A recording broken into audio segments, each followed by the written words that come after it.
È la settimana che ho già detto essere conclusiva, ma che ci ha coinvolto in un lungo percorso durato un anno, che è il percorso denominato Aspettando la Dunata. Fotoricordo sulla scalinata del municipio e via, si parte.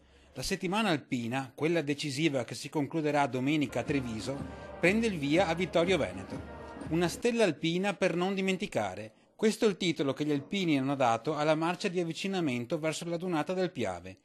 E qui, nella città della Vittoria, in prima fila c'è il reparto delle salmerie, che a Treviso ci arriverà marciando. Si arriva camminando, ci si arriva portando anche con noi e con i nostri muli tutti gli alpini che sono ricordati a Cisone Valmarino alle Penemozze. Partenza mercoledì e arrivo venerdì pomeriggio, 87 km di marcia con tappe principali al Bosco delle Penemozze di Cison di Valmarino, all'Isola dei Morti di Moriago e al Tempio votivo di Ponte della Priola.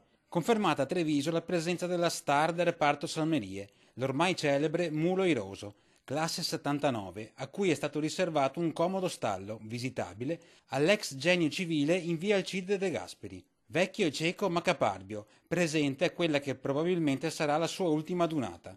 Adunata che invece non si fermerà domenica per gli alpini di Vittorio Veneto, già impegnati nell'organizzazione dell'appuntamento Triveneto dell'anno prossimo. Questo è il logo e la locandina ufficiali presentati oggi.